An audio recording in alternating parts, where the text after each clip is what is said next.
Hello friends and welcome to my जो post channel. और अभी हमने पूरी रूल बुक देखी है एमपी पुलिस भर्ती की। तो लगभग मैंने उसमें सब कुछ बताया, लेकिन फिर भी स्टूडेंट्स के कई सारे डाउट्स है। तो मेन मेन जो डाउट्स है, जो सबके कॉमन डाउट्स आ रहे हैं, मैं उनको बहुत शॉर्ट में बता देता हूँ, ताकि आपके जो भी डाउट्स हैं जो आपको रूल बुक में समझ में नहीं आ रहा वो मैं आपको समझा देता हूँ। सो चलो स्टार्ट करते हैं। तो जो पहला सबसे ज़्यादा डाउट पूछा गया मुझे पिछली वीडियो से लेकर इस रूल बुक तक, तो वो था कि अदर स्टेट वाले फॉर्म डाल सकते हैं कि नहीं डाल सकते। ये सबसे बड़ा डाउट था, चाहे वो बिहार से पूछा गया हो, चाहे यूपी से, चाहे राजस्थान से। तो मैं उन सबको बोलना चाहूँगा कि यस, पहले भी मैं बोलते आ रहा हूँ, यस आपको बिल्कुल भर सकते हैं। सिर्फ आपको इसमें एक चीज़ होती है कि जो आपकी स्टेट में आपकी कैटेगरी है, वो उस कैटेगरी का फ़ायदा आपको एमपी में नहीं मिलेगा। आप यहाँ पर जनरल कैटेगरी से ही फॉर्म भर सकते हैं। चाहे वो आपको एज लिमिट में हो, चाहे वो आपके हाइट में छूट की बात हो, तो वो आपका पूरा क्राइटेरिया जनरल कैटेगरी का लगेगा। तो अब मुझे लगता है आपका डाउट क्लियर हो जाना चाहिए कि अगर अदर स्टेट सारे के सारे भर सकते हैं। नेक्स्ट क्वेश्चन कुछ कैंडिडेट्स का था कि वैकेंसी एक्चुअल में कितनी है, क्योंकि कांस्टेबल जीडी के लिए उनको समझ में नहीं आ रहा था। क्योंकि यहाँ पर एसएफ का प्लस रेडियो का तो 15%, होमगार्ड का यहाँ पर है, एक सर्विसमैन का 10% है, फीमेल कैंडिडेट्स का परसेंटेज, तो उनको कुछ समझ में नहीं आ रहा था। सो मैं आपको बता देता हूँ बहुत नॉर्मल लैंग्वेज में कि आपके कांस्टेबल जीडी के लिए टोटल जो मेल कैंडिडेट्स के लिए पोस्ट है वो 1748 पोस्ट है, और फीमेल कैंडिडेट के लिए 1147 पोस्ट है।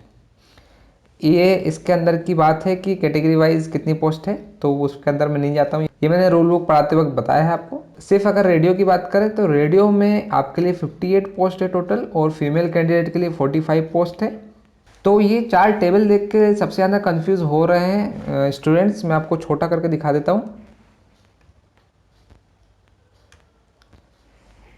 ये चार टेबल देख के कंफ्यूज हो रहे हैं कि हमारी पोस्ट कौन सी है इसमें।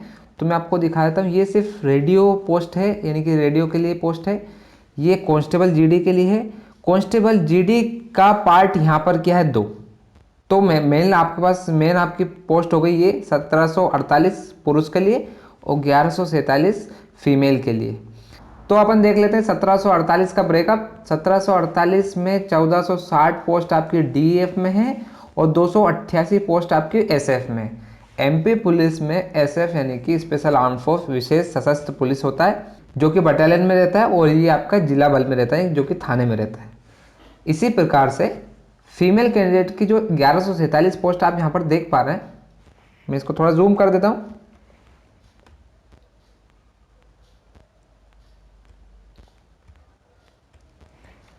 1147 पोस्ट आप जो देख रहे हैं यहाँ पर, उसमें से 1147 पोस्ट आपकी डीएफ में है, एसएफ में आपकी एक भी पोस्ट नहीं है। और अगर आप महिला कैंडिडेट है, फीमेल कैंडिडेट है, तो आपके लिए बहुत सुनहरा अवसर है। बहुत ज़्यादा पोस्ट है, एक लमसम अमाउंट में पोस्ट दी गई है आपको। देखा जाए तो 1147 पोस्ट बहुत होती है। तो चलो देखते हैं नेक्स्ट क्वेश्चन की तरफ। नेक्स्ट क्वेश्चन था कि हाइट कितनी चाहिए। ये भी बहुत ज़्यादा कैंडिडेट्स ने पूछा है कि हाइट कितनी चाहिए, जनरल के लिए कितनी चाहिए, बाहरी अदर स्टेट के लिए कितनी चाहिए। तो मैं आपको बताता हूँ, अदर स्टेट के लिए 168 सेंटीमीटर चाहिए पुरुषों के लिए, और महिलाओं के लिए चाहिए 155 सेंटीमीटर। सभी महिलाओं के लिए 155 सेंटीमीटर चाहिए, इसमें कोई डाउट नहीं होना चाहिए फीमेल कैंडिडेट को। सिर्फ अंतर आता है आपका पुरुषों के लिए, तो अनरिजर्व्ड के लिए 168 सेंटीमीटर है, ओबीसी और एससी के लिए 168 सेंटीमीटर है डीएफ के लिए, लेकिन एसटी कैंडिडेट्स के लिए 160 सेंटीमीटर है। एमपी के एसटी कैंडिडेट्स के लिए 160 सेंटीमीटर आपकी हाइट होना चाहिए। इसी के साथ साथ विशेष सशस्त्र बल यानी कि स्पेशल आर्म फोर्स में थोड़ी सी हाइट कम चाहिए सभी के लिए। सामान्य जाति के लिए 5 फीट 6 इंच चाहिए। गोरखा गढ़वाली कुमाऊं के लिए 5 फीट 2 इंच चाहिए।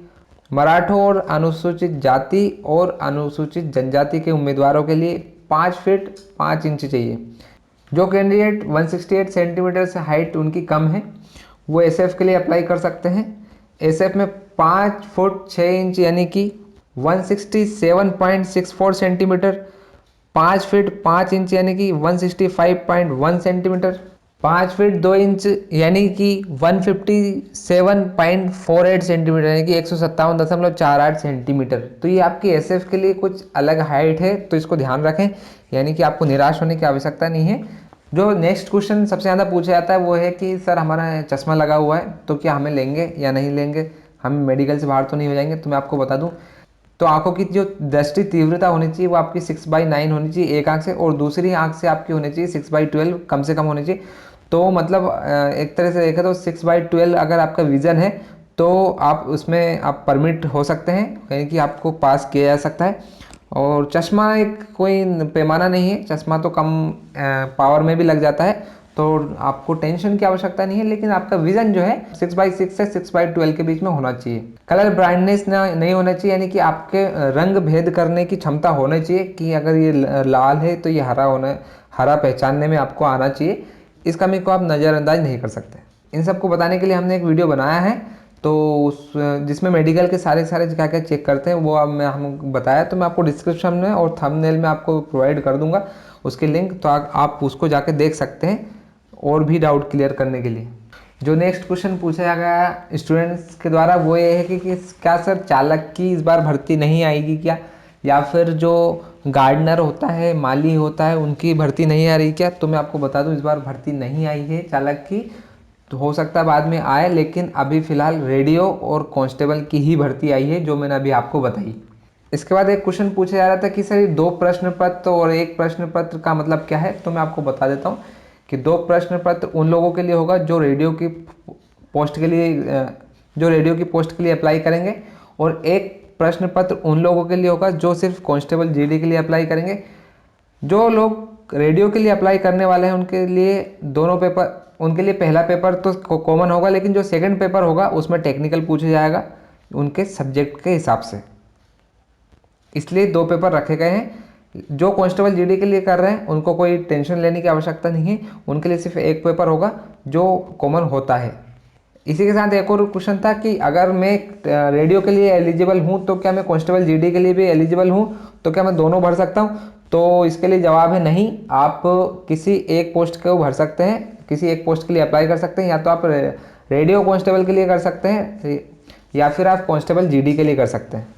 नेक्स्ट क्वेश्चन था सर मैक्सिमम एज लिमिट कितनी होनी चाहिए। तो मैं आपको बता दूं न्यूनतम जो आपकी होनी चाहिए। जो नेक्स्ट क्वेश्चन पूछा गया सबसे ज़्यादा वो था कि एज लिमिट कितनी होनी चाहिए, मैक्सिमम कितनी एज लिमिट होनी चाहिए। तो मैं आपको बता दूं 1 अगस्त 2020 से काउंट किया जाएगा, तो मिनिमम एज होनी चाहिए 18 ईयर्स, और मैक्सिमम एज होनी चाहिए 33 ईयर्स फॉर अनरिजर्व्ड कैंडिडेट्स। और जो इसके अलावा 5 साल की एज रिलैक्सेशन है, आयु में छूट है। तो कुल मिला के जो महिला आवेदक हैं, इसके अलावा अनुसूचित जाति, अनुसूचित जनजाति, अन्य पिछड़ा वर्ग, शासकीय निगम मंडल स्वशासी संस्था के कर्मचारी तथा नगर सैनिक को 5 साल की छूट है। तो टोटल इनके पास मैक्सिमम एज जो रहेगी वो 38 ईयर्स रहेगी। जनरल कैटेगरी के मेल कैंडिडेट्स और अदर स्टेट के कैंडिडेट्स को कोई छूट नहीं है, यानी कि आपके पास मैक्सिमम एज जो है वो 33 ईयर्स रहेगी। इसके अलावा एक और डाउट था कि अगर आप दूसरे स्टेट के हैं तो रोजगार पंजीयन का क्या करना है। तो मैं आपको बता देता हूँ कि किसी भी ज़िले के माध्यम से आप रोजगार पंजीयन जरूर बनवाएं, उसके बिना आप अप्लाई नहीं कर सकते। उसके लिए आप आवश्यक नहीं है कि आप उस ज़िले के रहने वाले हों, लेकिन आप किसी भी ज़िले से रोजगार पंजीयन बनवा सकते हैं मध्य प्रदेश का। और ये आपका जीवित होने चाहिए, यानी कि आपका एक्सपायर नहीं होना चाहिए। अगर एक्सपायर हो गया तो उसको रिन्यू करवा लें, किसी भी दिन वो आपका एक्सपायर नहीं होना चाहिए, उसको उसी समय आप रिन्यू करवा लें, इससे कई बार प्रॉब्लम हो जाती है। इन सब के अलावा भी एक छोटी मोटी गलती हो जाती है, जैसे कि आपका जो फ़ोटो है वो लेटेस्ट होना चाहिए। और इन सब के बाद भी अगर आपकी कोई त्रुटि हो जाती है किसी भी फॉर्म भरते समय, अगर फिर भी आपका, और इस सब के बावजूद भी अगर आपके फॉर्म भरते समय कोई त्रुटि हो जाती, एरर हो जाती, तो आप आपके फॉर्म में संशोधन कर सकते हैं, करेक्शन कर सकते हैं 19 जनवरी 2021 तक। यानी कि जो आपकी फॉर्म की लास्ट डेट है वो 14/1/2021 है, 5 दिन एक्स्ट्रा है 19/1/2021। फिर भी कोशिश करें कि कोई गलती ना हो, बट ये आपकी एक सहूलियत है, इसके लिए अलग से एक चार्जेस लगेगा, तो वो आप दे के आप इसको सही करवा सकते हैं। और मैं आपको बता दूं व्यापम का आखिरी के 2-3 दिन जो आपके लास्ट डेट रहती है वो सर्वर बिल्कुल डाउन हो जाता है। तो आप 14 तारीख का वेट ना करें, 4 से 5 से 6 तारीख तक आप पूरा का पूरा फॉर्म अपना भर दें। जितने भी कैंडिडेट ये वीडियो देख रहे हैं और जो देखने वाले हैं वो सब के सब 4-5 तारीख तक अपना फॉर्म भर दें और इस चीज़ से आप टेंशन फ्री हो जाएं, लास्ट डेट पे ना बैठ रहना। सो आई थिंक मैंने मैक्सिमम क्वेश्चंस का जवाब दे दिया है। इसके अलावा भी अगर कोई क्वेश्चन आता है और काफ़ी मात्रा में अगर वो क्वेश्चन आते हैं तो मैं उसके लिए एक वीडियो बना दूंगा ताकि आपके डाउट्स क्लियर हो जाए। सो गाइज आप फॉर्म भरिए, अच्छे तरीके से फॉर्म भरिए और तैयारी स्टार्ट कीजिए। मैं बीच बीच में इंपॉर्टेंट चीज़ें आपके लिए लाता रहूँगा। अगर आपको लगता है कि आपके द्वारा जो प्रश्न पूछे जा रहे थे उनका आपको संतोषजनक उत्तर मिल पाया है तो वीडियो को लाइक ज़रूर करें और वीडियो को शेयर करें। और आगे की इसी तरीके की इन्फॉर्मेशन मैं लाता रहूँगा, उसके लिए सब्सक्राइब करें हमारा चैनल माय जॉब पोस्ट।